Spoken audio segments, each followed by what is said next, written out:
Aqueles terrenos vastos e escalvados que se estendiam entre o Mosteiro dos Jerónimos e a Torre de Belém, junto daquela praia do Restelo, de onde largaram no século XV de Vasco da Gama, durante mais de um ano, milhares de operários, de técnicos e artistas portugueses, demolindo o feio para construir o belo, arrasando o inútil para pôr em seu lugar uma verdadeira síntese de Portugal no passado e no presente, ergueram tenazmente, amorosamente, esse prodigioso monumento das nossas virtudes e do nosso préstimo, que foi a exposição do mundo português.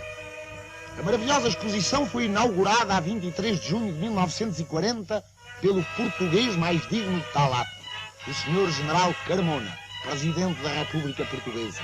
E a seu lado estava o homem que a tornou possível, verdadeiro arquiteto do Portugal de hoje, novo e eterno, Salazar, e o Ministro das Obras Públicas, Engenheiro Duarte Pacheco, a quem coube a honra de a edificar, assistido pelo Comissário-Geral Dr. Augusto de Castro, pelo Engenheiro Saio Melo e pelo Arquiteto Cotinelli Telmo.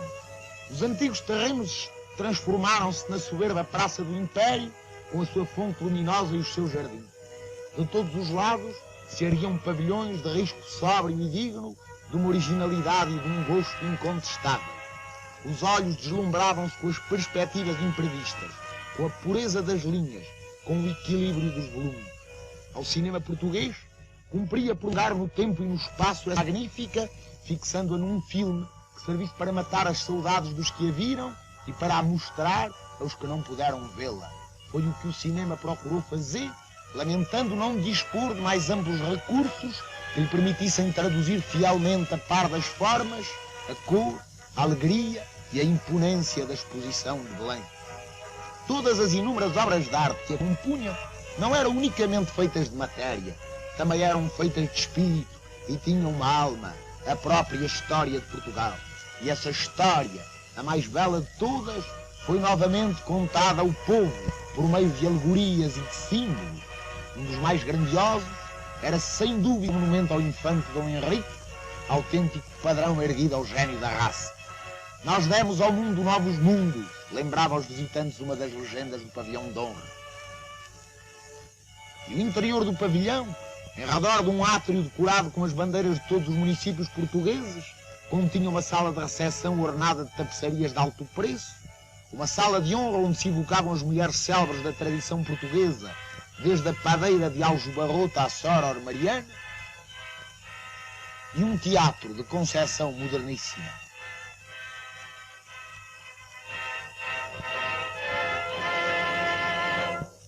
Ao lado do pavilhão de honra e fazendo corpo com ele, para melhor honrar e destacar a capital do Império, erguia à sua alta torre o pavilhão de Lisboa.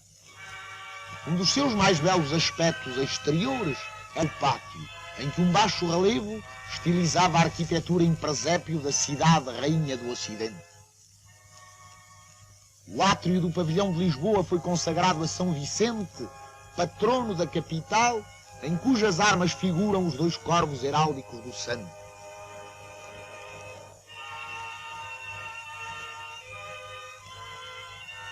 Ali estava a grade que durante 4 séculos serviu de porta a uma das capelas da Sé. Um cofre guardava o foral de Lisboa, outorgado em 1179 por Dom Afonso Henriques.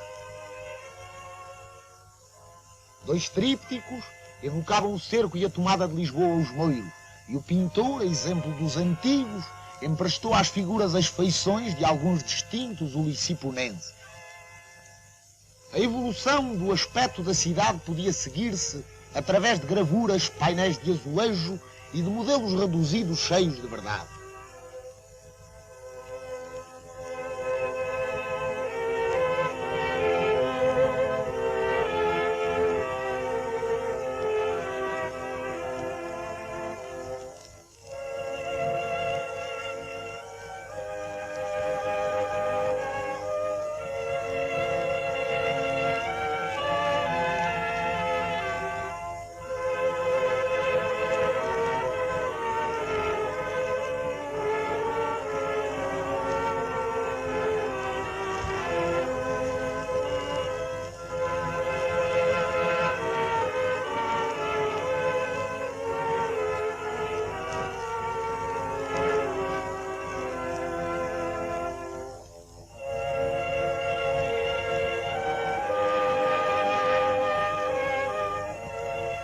mas não se evocava apenas a Lisboa do passado e a do presente. Visionava-se a Lisboa do futuro, através do plano de urbanização elaborado pela Câmara Municipal.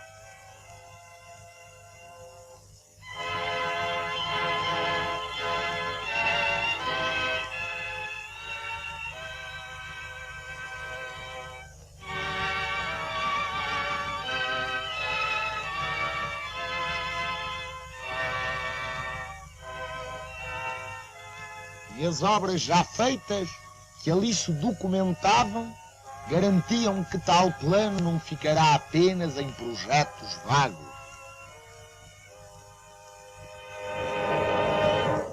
Somos pátria e nação há 8 séculos, rezava outra legenda. E o que durante esses 8 séculos sonhamos e realizamos, podia ver-se claramente através dos pavilhões da secção histórica. O primeiro deles era o da fundação. Quando Portugal nasceu, fundou-se a nação que maior influência teria no mundo. Quem fundou Portugal? O seu primeiro rei, Dom Afonso I, filho do conde Dom Henrique de Borgonha, cuja árvore genealógica se pintou numa parede.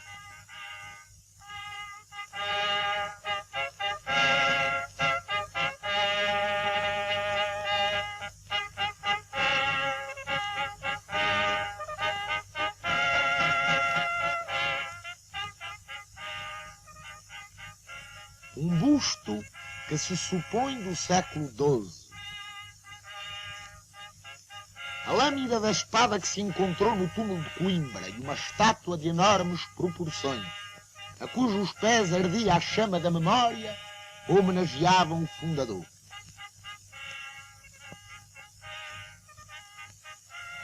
Na galeria, as estátuas de 2 grandes auxiliares de Dom Afonso Henriques, do Aldim Pais e o arcebispo de Braga, Dom João Peculiar. Uma ponte monumental conduzia à sala dos documentos, onde se expunham a bula do Papa Alexandre III, em que a Santa Sé reconheceu o fundador como soberano, e a carta em que pela primeira vez Dom Afonso Henriques usou o título de Rei de Portugal, como se lê nas palavras que se reproduziam em ponto grande.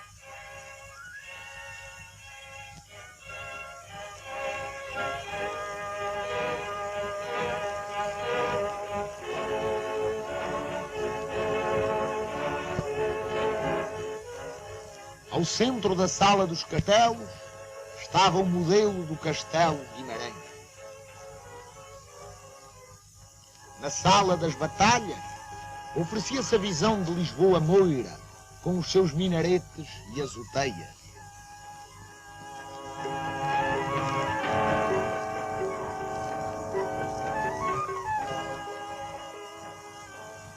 Evocava-se São Tiago, inimigo de Mafoma, e exaltava-se um dos mais altos feitos da tomada de Lisboa, a morte de Martim Muniz na porta do Castelo de São Jorge. As ordens militares serviam de introito ao pavilhão da formação e conquista. De fronte da Domus Municipalis de Bragança, o mais antigo dos nossos municípios, um mapa luminoso mostrava as fases da formação de Portugal. Outra sala era dedicada aos descendentes de Dom Afonso I, povoaram o território e acabaram de o pensamento e a língua portuguesa foi El Rei Dom Danilo. Ai flores do verde pinho, cantava o rei trovador. E fundou a Universidade de Lisboa, uma das mais antigas da Europa, em 1290. E deu o primeiro impulso sério à agricultura do reino, pelo que mereceu o cognome de Rei Lavrador. E à marinha, plantando o pinhal de Leiria, foi, como diz o poeta, o semeador de naus à ave. Sua mulher foi a Rainha Santa Isabel, cujo túmulo em Santa Clara de Coimbra ali se reproduziu. E um baixo relevo evocava os milagres da sua caridade. Rainha Santa de um país cristão, porque Portugal foi sempre cristão. A Batalha de Alado lembrava-se na sala dos últimos reis da dinastia de Borgonha, Dom Afonso IV, Dom Pedro e Dom Fernando, bem como a aliança luso-britânica de 1353.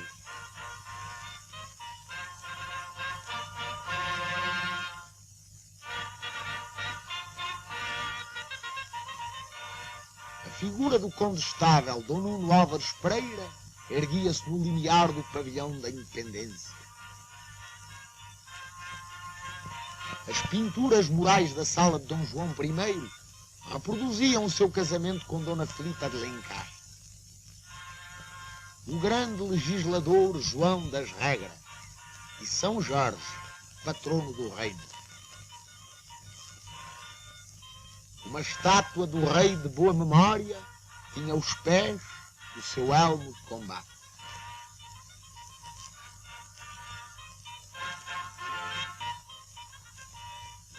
E sob um renque de bandeiras de avis e do condestável, entrava-se na rotunda evocativa de Aljubarrota, a batalha em que se consolidou a independência de Portugal.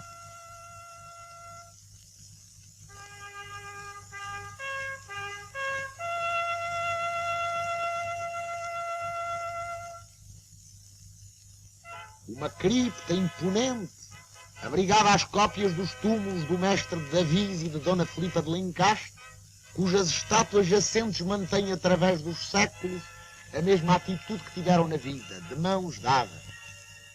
Antes dos descobrimentos portugueses do século XV, imaginava-se o mundo de uma forma fantasista e supunha-se o mar povoado de monstros, inviolável.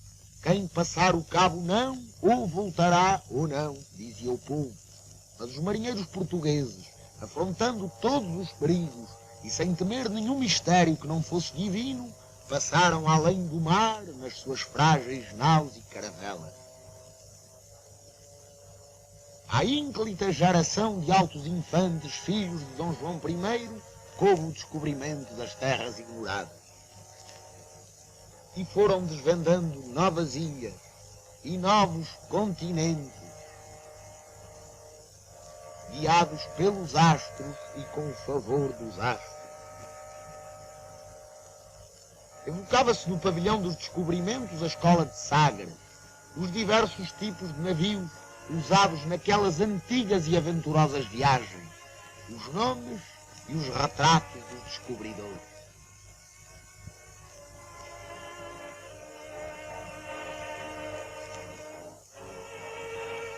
Dom Afonso V, grande impulsionador da marinha portuguesa, tinha a sua sala própria.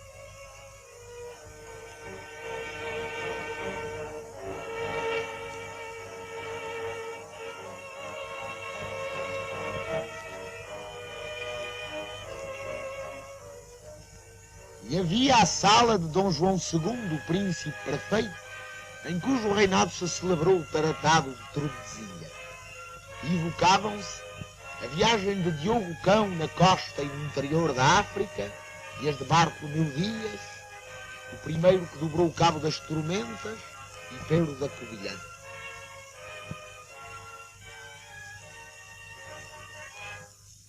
A sala de Dom Manuel, além de um grupo alegórico tendo por figura central o rei venturoso, continha dois painéis. Lisboa, o grande entreposto do comércio mundial no século XVI,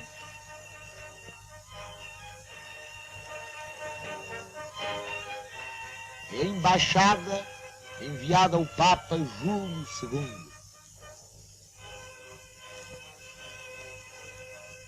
Homenageavam-se também os cartógrafos, cronistas e cientistas do tempo, reproduzindo as suas mais belas rosas dos ventos e os frontispícios das suas crónicas e livros de marinharia.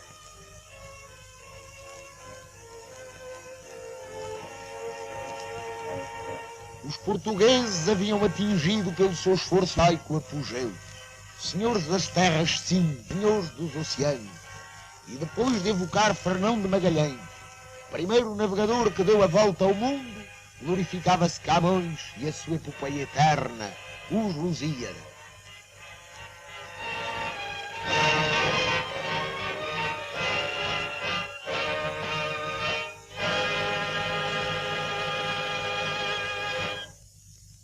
À morte de Camões sucederam 60 anos de luto e cativeiro.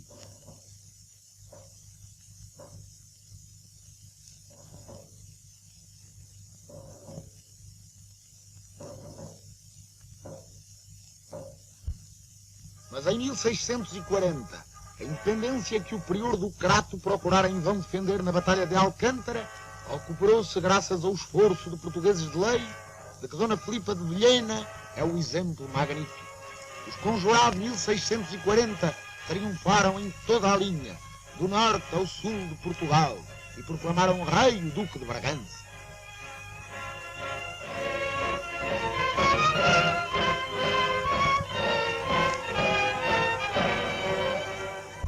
Dom João IV e os seus descendentes, em 28 anos de lutas porfiadas, vencendo em Vila Viçosa, em Elvas, no Lamachial, em Montes Claros, com a ajuda de Deus e de Nossa Senhora, consolidaram definitivamente a independência de Portugal. Mas século e meio depois, nova ameaça pesaria sobre nós, as invasões francesas, e novamente o invasor era derrotado e expulso nas linhas de Torres Vedras. Os tambores funéreos para vitoriosamente, alegremente à carga.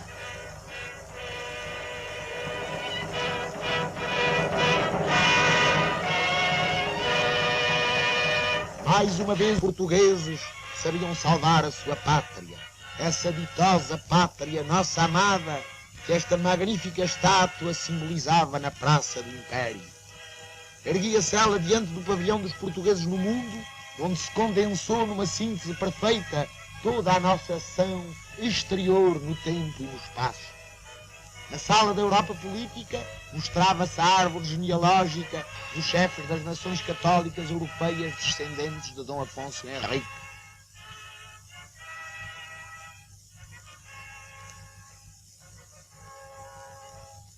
E os retratos das princesas portuguesas que foram rainhas no estrangeiro. Santo António, o grande taumaturgo português, pregando num púlpito, abria a sala da Europa religiosa, onde estavam os retratos do Papa português João XXI e dos santos portugueses.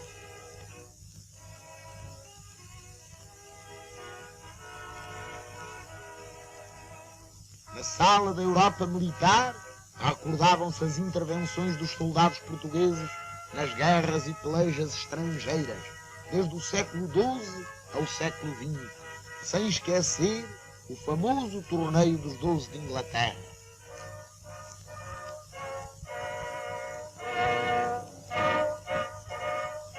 Até à Grande Guerra e à Guerra de Espanha. A cultura portuguesa, que teve repercussão tal, os domínios da anatomia, do ensino, da poesia, da música, da pintura, etc., era evocada noutra sala. A sala de Marrocos continha grandes ampliações do ceitil, primeira moeda europeia usada no tráfico com os naturais, uma estátua de Dom Pedro de Menezes, primeiro governador de Ceuta, a tomada de Arzila, segundo as tapeçarias de Pastrana, e uma visão panorâmica das fortalezas que os portugueses estabeleceram no norte de África.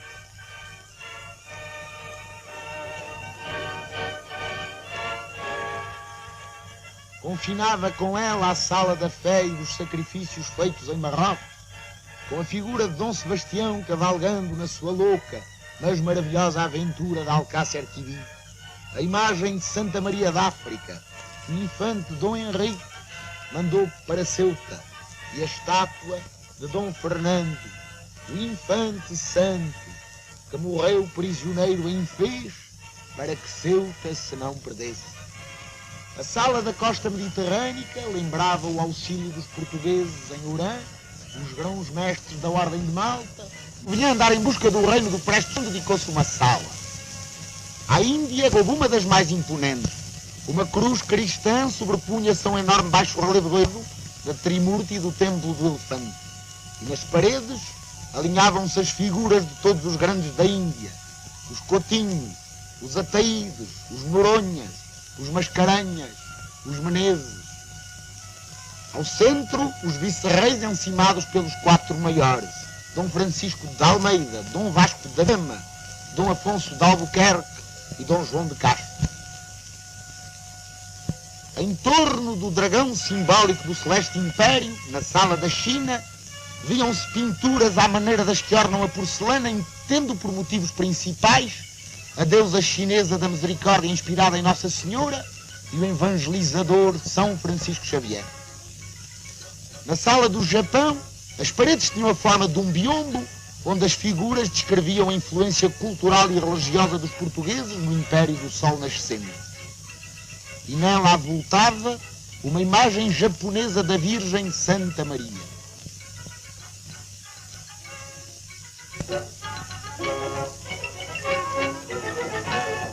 Também destacou a interpretação da atividade portuguesa nas ilhas da Oceania.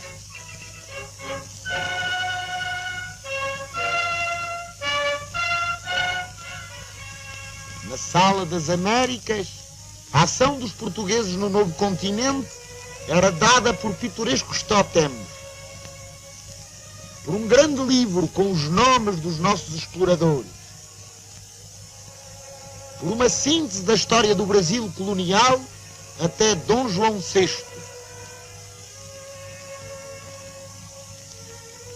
E por dois painéis, representando um as expedições, outro a aventura de Aleixo Garcia no Peru em busca do Eldorado. Um quadro evocava uma batalha entre portugueses e holandeses durante as lutas do século XVIII. Uma rotunda foi consagrada aos deuses de Camões, cujos favores a Portugal o poeta cantou simbolicamente nos Lusíadas. Minerva, deusa da sabedoria. Marte, deus da guerra. Neptuno, deus dos mares. Vênus, deusa da formosura e do amor. Vulcano, deus do fogo. Mercúrio, deus do comércio. A passarela do padre Bartolomeu de Gusmão, o primeiro que tentou navegar pelo espaço, emparelhava com o gráfico das grandes viagens aéreas portuguesas. A mais célebre de todas, a de Gago Coutinho e Sacadura Cabral, que em 1922 atravessaram pela primeira vez o Atlântico Sul, rememorava-se com a presença do avião Santa Cruz em que voaram.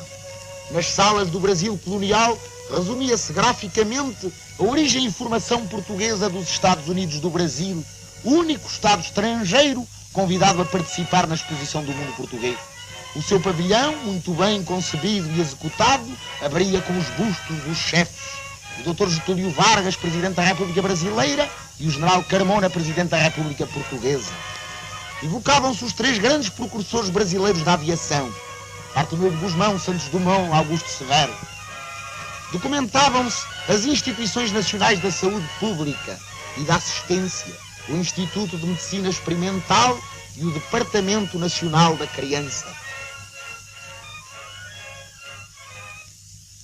E celebrava-se o esforço da imprensa brasileira, desde os fundadores até o desenvolvimento atual, com os seus 236 diários, 1.100 periódicos, 700 revistas.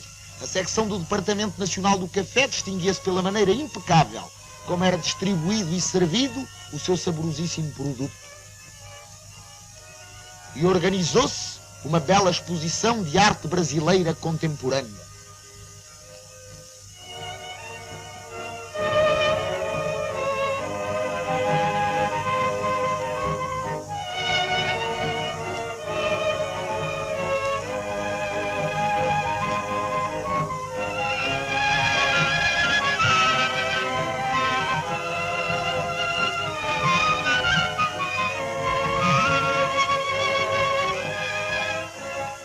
Também se expunham alguns soberbos exemplares de pedras preciosas oriundas do subsolo riquíssimo do Brasil. Mas a mais preciosa de todas as pedras preciosas que se expunham era, sem dúvida, o diorama deslumbrante do Rio de Janeiro e da Baía de Guanabara, que a imagem de Cristo domina do alto do Corcovado. No pavilhão da colonização, apresentava-se e exaltava-se o esforço português de dilatação do Império e da fé durante 5 séculos. Baixos relevos e medalhões inspiravam-se em diversos motivos. A instituição das capitanias, a fundação da Fortaleza da Mina, a criação do sistema de feitorias, Lisboa, metrópole do novo Estado marítimo e colonizador. Uma série de salas era dedicada às riquezas da África e da Ásia. Um biombo lindíssimo, inspirado na expansão portuguesa no Oriente e no Extremo Oriente, era a peça central de uma das salas.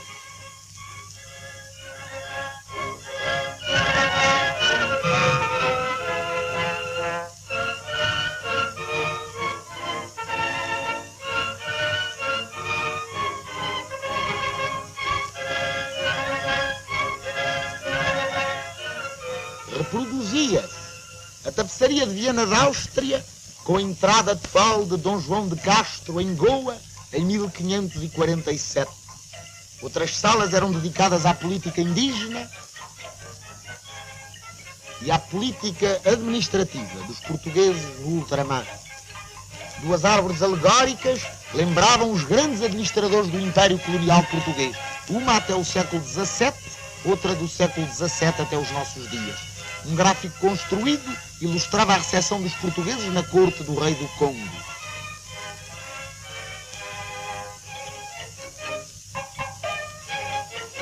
Outro, o famoso episódio do Moata Kazembo.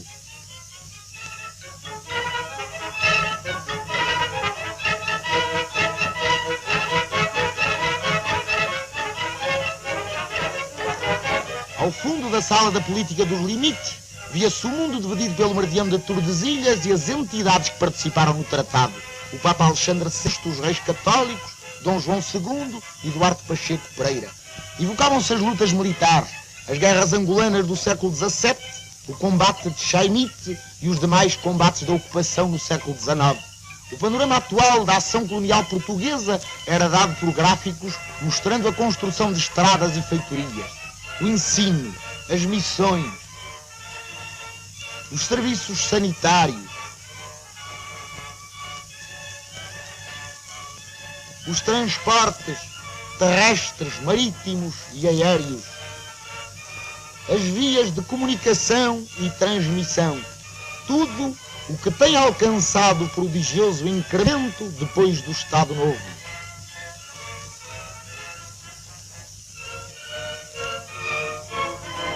E recordavam-se alguns dos mais significativos momentos da história colonial portuguesa, desde a fundação da cidade de Luanda por Paulo Dias de Novaes, até às viagens presidenciais do chefe do Estado e do Ministro das Colónias em 1938 e 39. 3 vitrais, ação missionária, Ordem de Cristo. Ao serviço de Deus, figuravam no transepto da Capela da Fé. Ao centro da nave, venerava-se o beato João de Brito, agora canonizado pelo Papa Pio XII. E a mesma fé, e a mesma cruz que guiou os portugueses de 400, conserva-se lívima em todo o território onde flutua a bandeira portuguesa, como bem o mostrava a Igreja das Missões, erguida no centro colonial da exposição, e onde todos os dias os indígenas vindos propositadamente dos 4 cantos do Império ouviam missa. A piedosa obra das missões era salientada em 2 dioramas: venham a nós os pequeninos e as irmãs de toda a gente. E irmãs de caridade continuavam ao vivo a sua ação humaníssima, ensinando os negros do centro colonial que os visitantes podiam ver, vivendo a sua vida cotidiana, no ambiente e nas habitações apropriadas. Fulas e mandins da Guiné tocavam, trabalhavam, escreviam em árabe,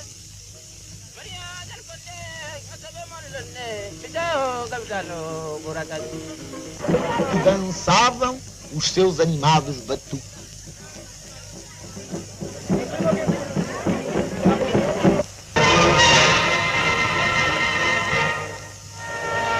Vemos uma família de Timor descendo da sua habitação lacustre.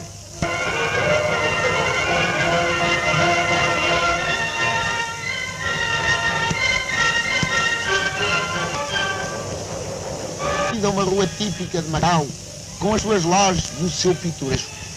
E os visitantes podiam ouvir uma cantora macaísta, autêntico tipo de beleza exótica, e ver como se esculpem arcas de cânfora, e apreciar outros exemplares da arte sino-portuguesa, oriundos da Península de Macau, a nossa colónia do Extremo Oriente.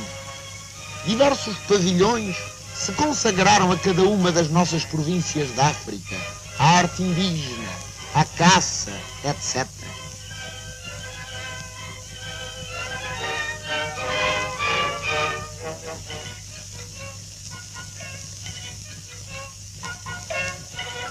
Podiam desfrutar-se aspectos da Índia, e todo um palácio se transformou em museu das matérias-primas produzidas pelas nossas vastas colónias ultramarinas. Uma esfera armilar, envolta pelo zodíaco, mostrava pela diferença das horas nos diversos lugares que o sol está sempre a iluminar um cantinho português. E o monumento celebrava os 5 séculos de colonização portuguesa em 8 séculos de história. De noite, a exposição iluminada oferecia aspectos surpreendentes.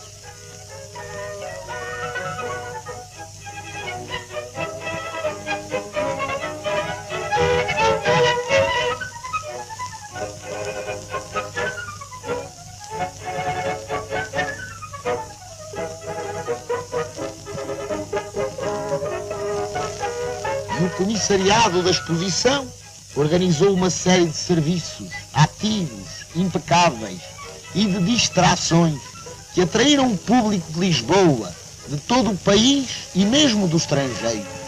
Enquanto o resto da Europa se debatia numa guerra incruenta, a festa jubilar de Portugal oferecia a todo o mundo o exemplo da nossa disciplina e da paz que soubemos merecer.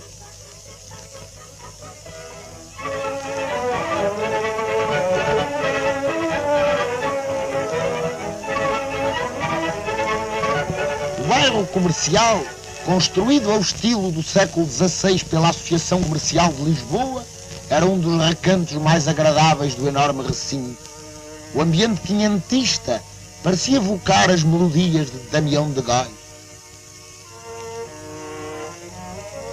E os arruamentos tinham nomes saborosos: o Beco das Três Pernas e o Largo de Ver e Crer, como São Tomé.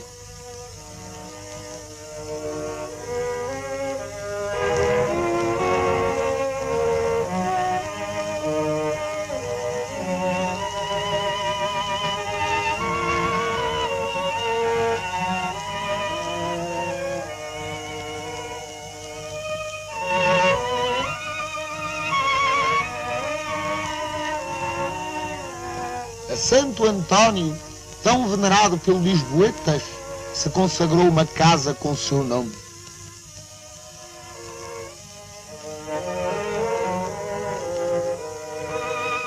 Aquele português que usou no século o nome de Fernando Muniz de Bulhões, que foi doutor de Coimbra e marinheiro, era evocado ali através dos seus milagres, da sua iconografia e das suas relíquias.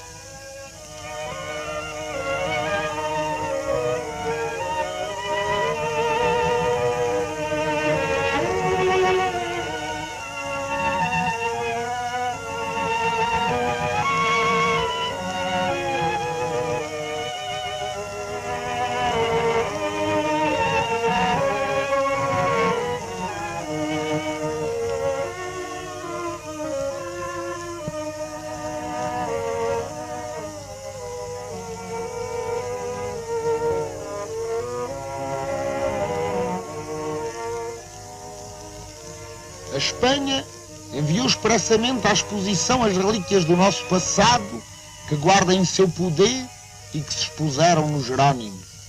Entre outras vieram as tapeçarias de Pastrana,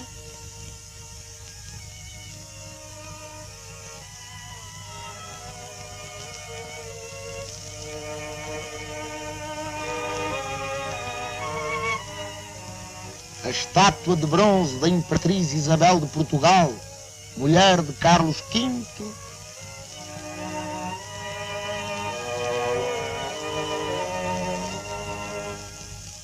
e a armadura de El-Rei Dom Sebastião.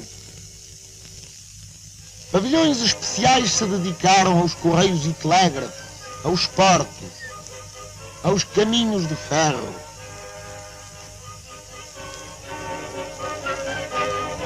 E chegamos ao centro regional, a grande revelação de Belém, pois veio demonstrar que o povo português, a gente humilde das aldeias, conserva um potencial artístico notável, inspirado nas mais puras fontes da tradição. A arquitetura exterior, mantendo as linhas tradicionais, apresentava soluções renovadoras. O plano e organização do centro regional devem-se a António Ferro, diretor do Secretariado da Propaganda Nacional.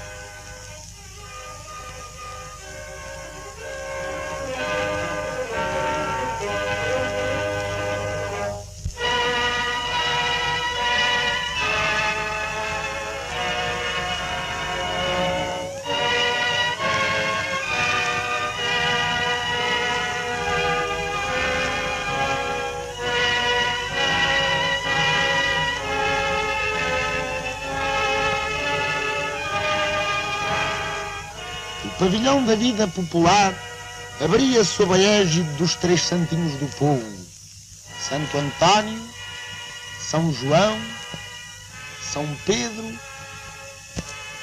e de Nossa Senhora do Mar. Um carrossel das artes e ofícios, verdadeiro índice do centro regional, era o enlevo dos visitantes.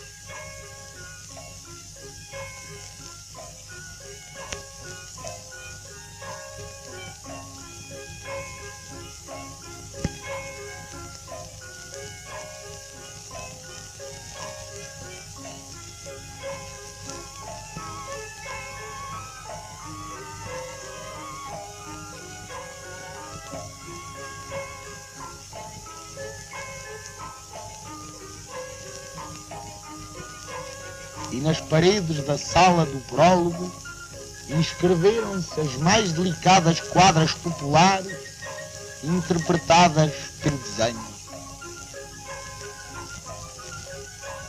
Alentejo não tem sombra senão a que vem do céu. Abrigue-se aqui, menina, debaixo do meu chapéu. Se aonde se mata um homem por uma cruz é preceito, tu deves trazer Maria um cemitério no peito. E podia ver-se o trabalho paciente e dado dos artistas da filigrana, processo originalíssimo de fabricar as joias mais portuguesas.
Redes de pesca, de que têm a leveza e a transparência.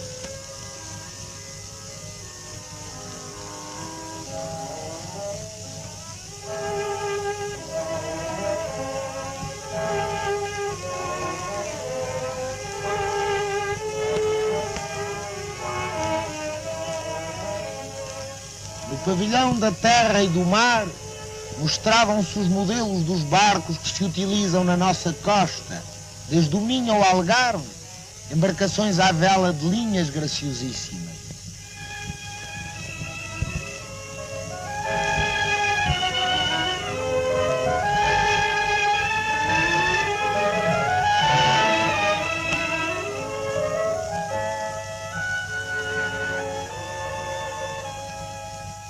Um gráfico indicava as zonas de pesca do país e a importância de cada uma. As redes lembram as rendas que rendilheiras de Vila do Conde, da Madeira e de Peniche faziam à nossa vista, movendo os bílaros com inexcedível perícia.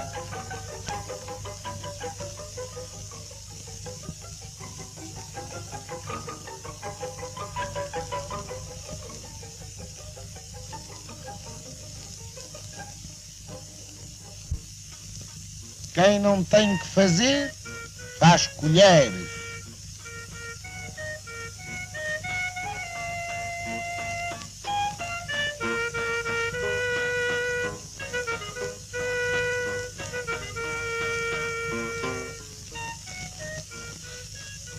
No mostruário viam-se artísticos trabalhos em chifre. E havia a sala da religião, com as promessas, os andores, os dentinhos, as imagens votivas que o povo oferece às senhoras da sua devoção. Todas elas se mostravam dentro de conchas marinhas, como em nichos, desde Nossa Senhora do Cabo até Nossa Senhora da Atalaia. E havia ampliações de registros dos santos populares, em cuja honra são celebradas romarias, com festa rija e foguetório, pelo que a arte dos fogueteiros não foi esquecida.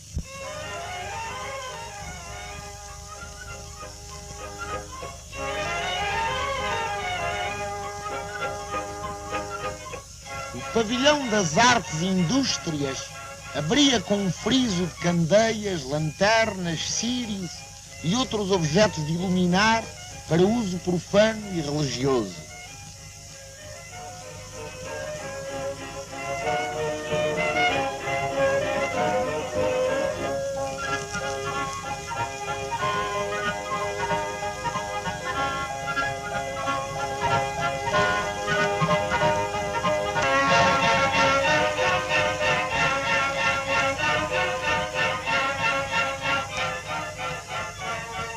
Outras artes e dons do nosso povo tinham ali também o seu lugar. A sabedoria dos adágios, a gravura, a poesia, a peletaria, a trapologia e a arte das flores artificiais, tão vistosas e coloridas.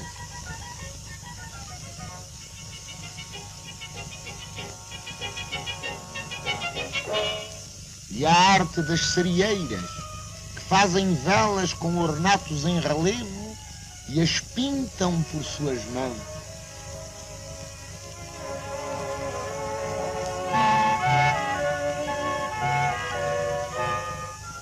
Assistia-se ao fabrico dos ingênuos bonecos de barro portugueses.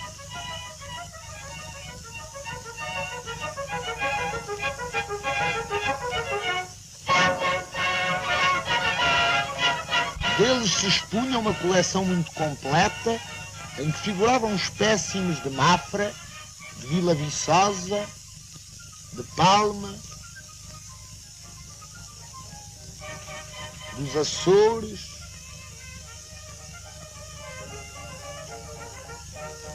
de Gaia, de Barcelos, de Estremoz e de Prado. Chapéus há muitos, mas poucos são tão garridos como estes que se usam em festas e danças. As máscaras dos chocalheiros do Mogadouro punham ali uma estranha nota pagã. Víamos fabricar palitos ornamentados.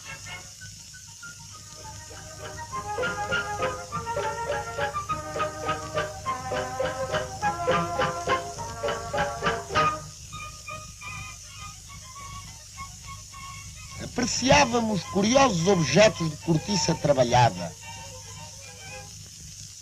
Os tamanqueiros faziam diante de nós socos, chinelas e tamancos com sola de pau e gáspias de cabedal lavrado.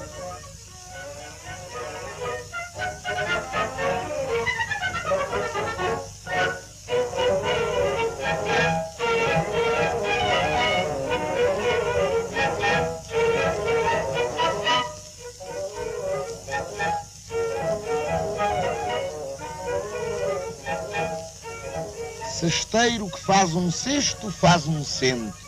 Este fez centos e centos de cestos durante a exposição.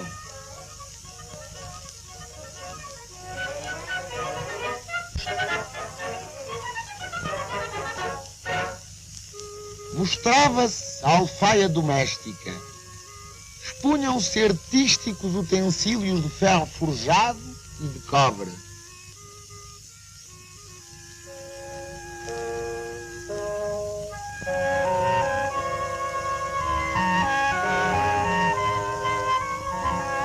A secção dos trabalhos em madeira abrangia o mobiliário rústico.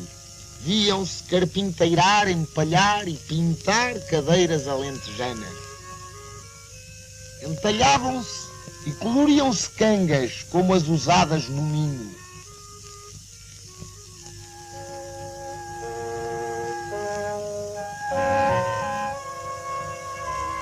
A secção do turismo exibia os encantos da habitação rural, os atrativos da nossa paisagem. Ó mar alto, ó mar alto, ó mar alto sem ter fundo, mais vale andar no mar alto do que nas bocas do mundo. Uma série de embarcações dos mais variados tipos, apresentadas de um modo muito original, dentro de garrafas, como é costume velho dos marinhos, mostrava barcos moliceiros da Ria de Aveiro, rabões e rabelos do Douro, fragatas do Tejo, etc.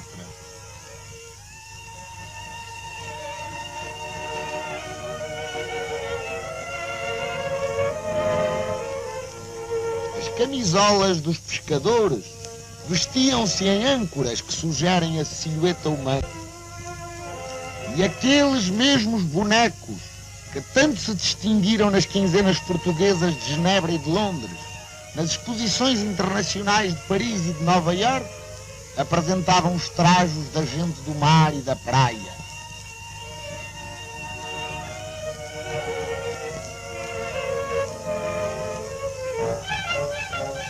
Na sala dos transportes terrestres havia uma coleção de arreios polícromos e uma coleção de veículos usados nas nossas províncias.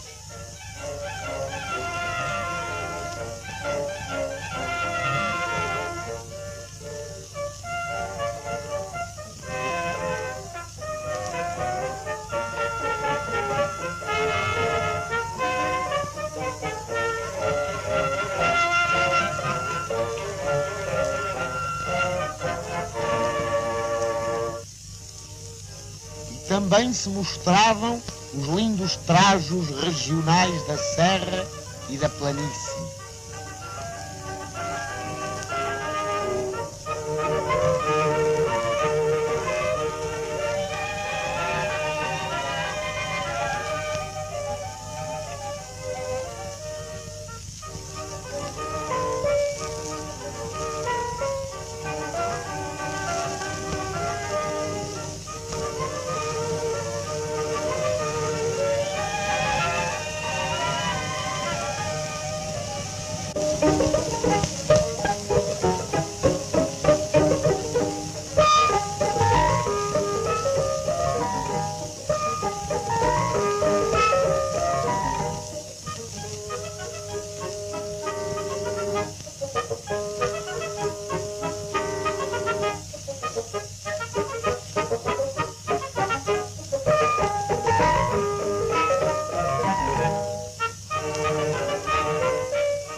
Houve a ideia felicíssima de vestir manequins modernos com trajos regionais portugueses, demonstrando assim claramente a sua extrema elegância.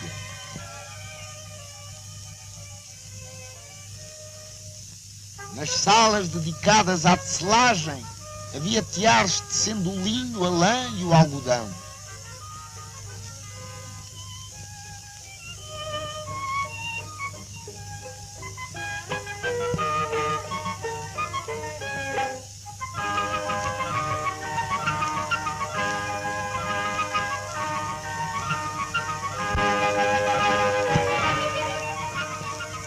Fabricavam-se panos, colchas e tapetes, e uma bordadora fazia uma demonstração dos bordados típicos de Castelo Branco.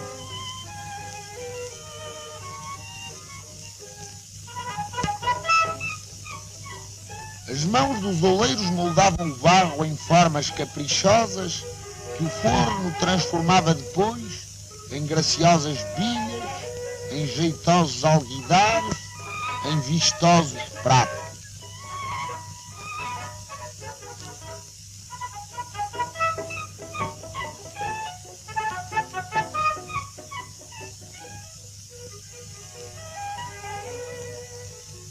O pavilhão da doçaria apresentava uma apetitosa parada das guloseimas portuguesas a que serviam de fundo os artísticos tabuleiros de tomar. E havia uma sala de cinema onde se projetavam filmes de interesse regional, decorada com lindas pinturas a fresco.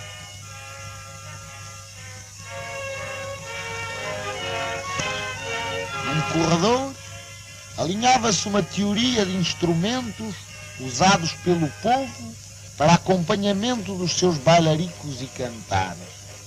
Canta, meu amor, que eu danço, são as nossas alegrias. Vamos cantando e dançando que esta vida são 2 dias. Eram adultos, gaitas de foles, harmónios, recos, cavaquinhos e violas, flautas e pífaros, ferrinhos, pandeiros, rabecas e cega-regas.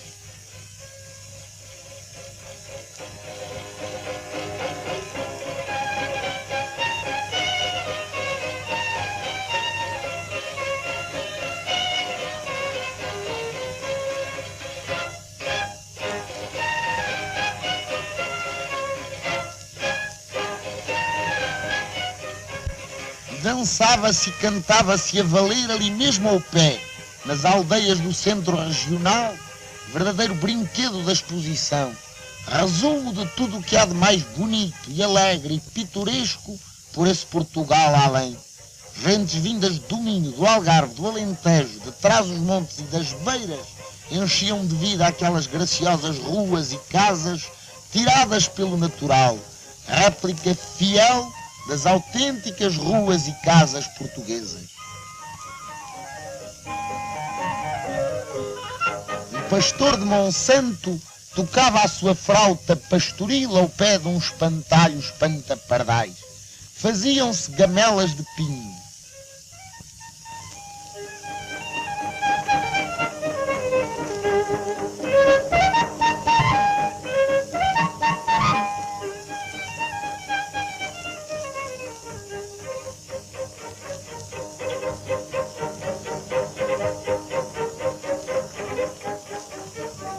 Lavradeiras minhotas fiavam, dobavam e faziam meia.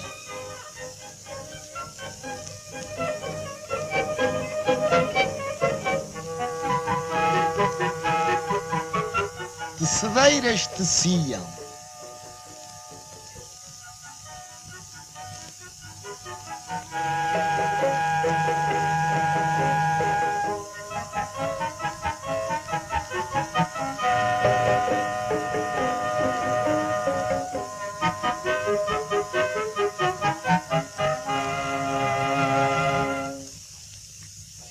Alentejanas entrançavam cordas de esparto. Na rua do Algarve transformava-se a agressiva piteira na macia pita.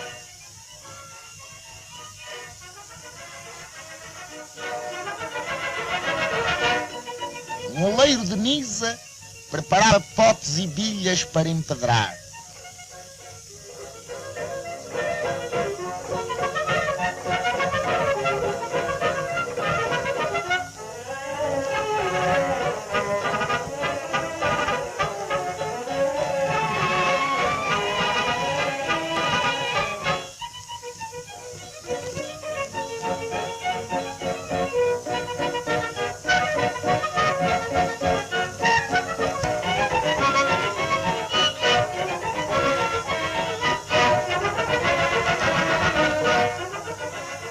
Depois de riscados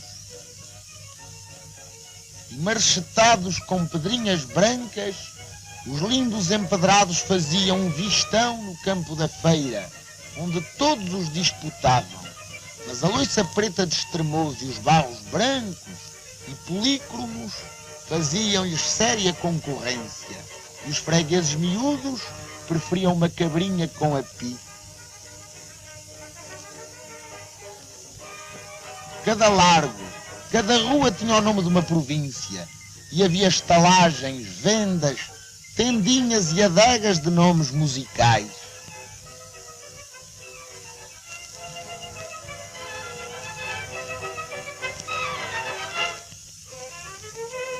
raparigas da Madeira bordavam a branco e a cores.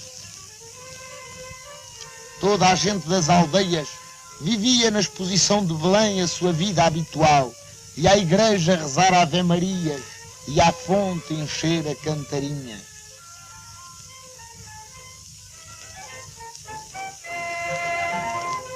Um dos mais curiosos recantos das aldeias era a casa da noiva da Malpica.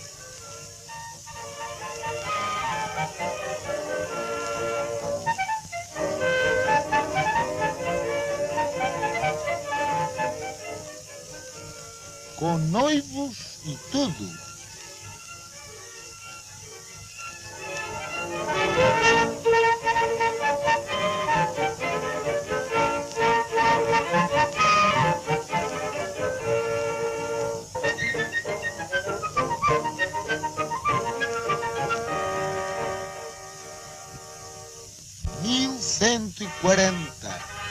(1940) Portugal festejou 8 séculos de história. No lumiar da Sala Portugal 1940 erigiram-se as estátuas e os lemas dos chefes. Carmona, soldado, fui sempre escravo do dever e da honra. Salazar, cujo lema fielmente cumprido fez do Portugal de agora uma das mais respeitadas nações do mundo. Estudar com dúvida e realizar com fé. Dentro dava-se a imagem da vida política e social do Estado Novo. É que Portugal não se limita a celebrar o seu passado, orgulha-se do seu presente para o seu futuro. Portugal, país de boas contas, apresentava-as ali aos olhos de toda a gente em gráficos claríssimos, e as bandeiras dos sindicatos de trabalhadores, cobrindo completamente uma vastíssima parede, representavam o corporativismo, a grande batalha do futuro. Rendia-se homenagem à legião e à mocidade portuguesa, ao exército e à marinha. E a exposição do mundo português fechava sobre a estátua do Império, uno e indivisível, orgulhoso da sua fundação e da sua independência, glória eterna de Portugal.